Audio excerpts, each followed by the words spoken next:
2008-এর মতো নির্বাচন আর হবে না, ইসিকে কঠোর হুঁশিয়ারি জামায়াতের। আসসালামু আলাইকুম। ত্রয়োদশ জাতীয় সংসদ নির্বাচন নিয়ে শুরু হয়ে গেছে মনস্তাত্ত্বিক লড়াই। আজ বিকেলে মগবাজারে এক সংবাদ সম্মেলনে জামায়াত ইসলামীর নায়েবে আমির ডাক্তার সৈয়দ আবদুল্লাহ মোহাম্মদ তাহের সরাসরি নির্বাচন কমিশনের বিরুদ্ধে পক্ষপাতের অভিযোগ তুলেছেন। তিনি স্পষ্ট জানিয়ে দিয়েছেন, 2008 সালের মতো কোনো ইমব্যালেন্স বা ভারসাম্যহীন নির্বাচন বাংলার মাটিতে আর হতে দেওয়া হবে না। নির্বাচন কমিশনের কিছু কর্মকর্তার আচরণ নিয়ে বিএনপির অভিযোগের পরদিন জামায়াতের এই কঠোর অবস্থান রাজনীতিতে নতুন সমীকরণ তৈরি করছে। বিস্তারিত থাকছে প্রতিবেদনে। জামায়াত নেতা অভিযোগ করেন, নির্বাচন কমিশন বর্তমানে একটি বিশেষ রাজনৈতিক দলের প্রতি ঝুঁকে পড়েছে। তাঁর দাবি, কমিশনের মাঠ পর্যায়ের কার্যক্রম এবং আচরণবিধি লঙ্ঘনের বিষয়গুলো প্রধান উপদেষ্টা ডক্টর মোহাম্মদ ইউনূসকে সঠিকভাবে জানানো হচ্ছে না। উপদেষ্টাদের একটি অংশ তথ্য গোপন করছে বলে তিনি সন্দেহ প্রকাশ করেন।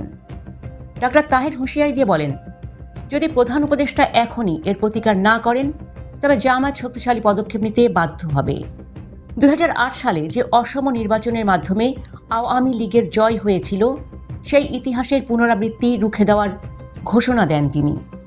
সংবাদ সম্মেলনে উঠে আসে ইসলামী দলগুলোর ঐক্যর ফাটল নিয়ে প্রশ্ন।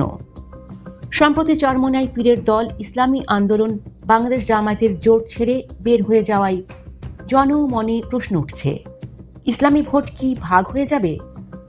এর জবাবে আবদুল্লাহ মোহাম্মদ তাহের বলেন, এটি নির্বাচনে খুব বেশি প্রভাব ফেলবে না।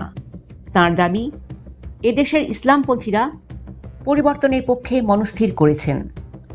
কোনো নির্দিষ্ট দল জোট ছাড়লেও জনগণের রায়ে তার প্রতিফলন ঘটবে না বলে তিনি দৃঢ় আশাবাদ ব্যক্ত করেন। দীর্ঘদিনের মিত্র বিএনপি ও জামায়াত এবার আলাদাভাবে নির্বাচন লড়ছে। দুই দলের নেতাদের পাল্টাপাল্টি বক্তব্য রাজনৈতিক ময়দানে উত্তাপ ছড়াচ্ছে। জামায়াতের পক্ষ থেকে লেভেল প্লেয়িং ফিল্ড নিশ্চিত করার জোরালো দাবি জানানো হয়েছে। 12 ফেব্রুয়ারি অনুষ্ঠেয় এই নির্বাচনে আওয়ামী লীগের অনুপস্থিতিতে মাঠ এখন বিএনপি ও জামায়াতের। তার নির্বাচন কমিশনের স্বচ্ছতা নিয়ে জামায়াতের এই প্রশ্ন তোলা বর্তমান সরকারের জন্য এক বড় চ্যালেঞ্জ হয়ে দাঁড়িয়েছে। জামায়াতের এই হুঁশিয়ারি কি নতুন কোনো আন্দোলনের ইঙ্গিত?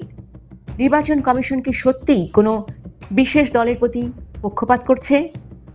আপনার কি মনে হয়, ভোট কি সত্যিই নিরপেক্ষ হবে? কমেন্টে আপনার মতামত জানান। ত্রয়োদশ সংসদ নির্বাচনের প্রতিটি ইনসাইড নিউজ সবার আগে পেতে আমাদের চ্যানেলটি সাবস্ক্রাইব করে বেল আইকনটি বাজিয়ে দিন। ধন্যবাদ। আল্লাহ হাফেজ।